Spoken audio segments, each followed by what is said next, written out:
Well, welcome to week 2 of the course. Welcome to my kitchen where I make these little informal videos.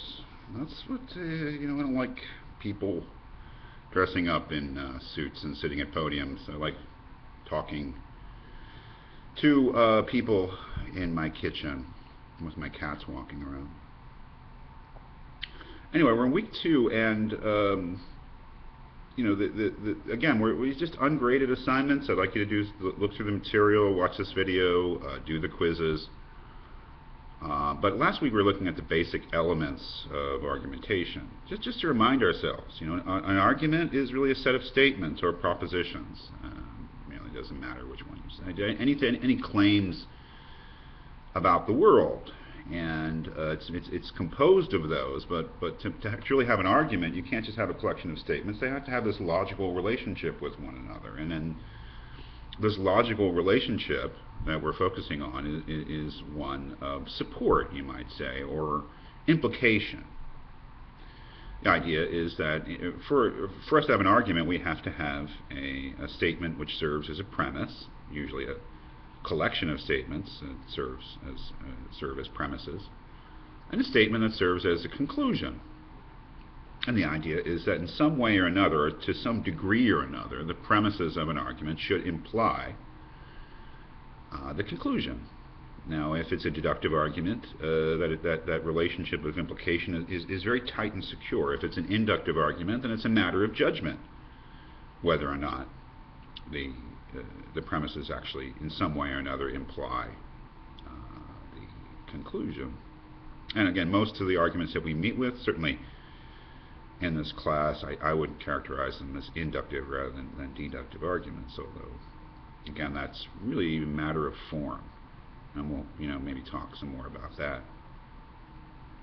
Looking at, so the first week was really looking at different basic concepts: truth, soundness, validity, what an argument itself is, premises, conclusions, and things like that. Well, in the second week, what I want to review, and again in a very sort of broad way, not any kind of, it's not really what this class is about. The class is not about looking at the forms of argumentation, logic, and argument strength in any kind of formal or theoretical way.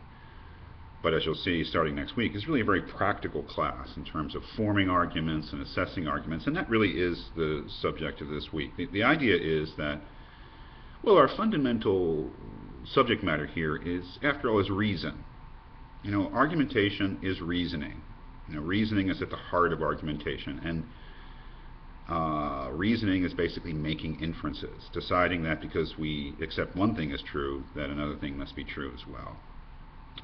So generally we're talking about reasoning, argumentation, making inferences. Well, this week is really about what do we do with reasoning? What are the typical forms of reasoning, or what are the typical goals of reasoning? And it strikes me that there are three, right? And that's why there are three basic folders in this week. That is, when it comes to argumentation, I think first of all we argue to establish something's truth. That is, we form arguments because we want to establish the truth of some statement. So in terms of reasoning, I would say forming arguments in support of a claim, or basically the fundamental act of arguing, is perhaps primary. We think that something is true, and through reason we try to establish its truth objectively by providing compelling reason. That is, forming arguments is going to be a large part of this course, forming arguments. And all of this has to do with truth, right? We want to establish the truth of our claim. So we form an argument, hopefully in good faith. Now we're trying to trick anybody or do it for purely, for its own sake. Forming arguments. We want to prove something true because we think it's true, and we provide the reasons that we do because we think they're good reasons. So forming arguments is the first one, and that's the activity of coming up with an argument in support of some statement. The second folder you see is called something like assessing arguments or critiquing arguments, which is also going to be a large part of this course. That is, we're not forming arguments of our own, we are looking at the arguments of others, that is, arguments that have been formed by others, and we're assessing whether or not they're successful. And Basically, that means whether or not they're sound. And again, soundness, loosely speaking, because we're going to be dealing largely with inductive arguments, but soundness is the way that we evaluate the worth of arguments. If we think an argument is a good argument, we call it sound, and what we mean by that is that its premises are either obviously true or at least likely to be true, or we would call them reliable. So the premises are more or less we regard as true. And the reasoning is valid, which just means that the conclusion actually does follow from the premises. So assessing the worth of arguments is another central thing that we do with reason. We determine whether or not somebody else has done a good job in forming an argument, which basically means, given the premises, which is the support, you might say, of an argument, has it really established that the conclusion is true, or at least likely to be true? Has that occurred? So assessing arguments, or critiquing arguments, or deciding upon the soundness of arguments is another big part of this class. So the first part is really forming arguments, using reason to form arguments. Second part is using reason to assess other people's reasoning. The third folder is really about what the philosophers would call dialectic. That is, using reason and argumentation not to establish the truth of something, as in the first folder, not using reason to assess whether someone else has established the truth of something, but rather using reason to find truth. When we form an argument, we more or less think that our claim is true, and we try to think up good reasons to establish it.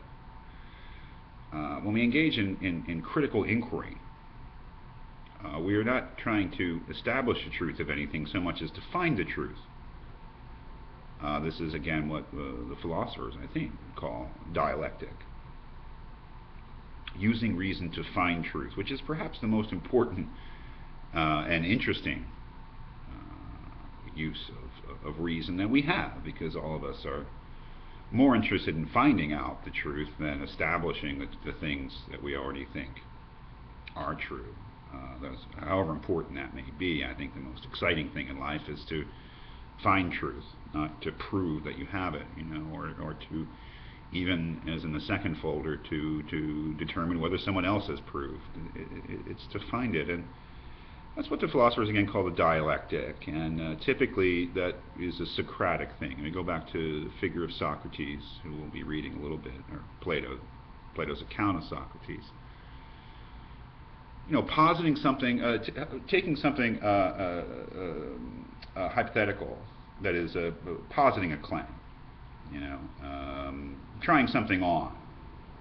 Let's see, we don't know whether, let's say, a philosophical proposition, like a metaphysical proposition, like everything is material, everything in the universe is material. We don't know if that's true, but let's try it out.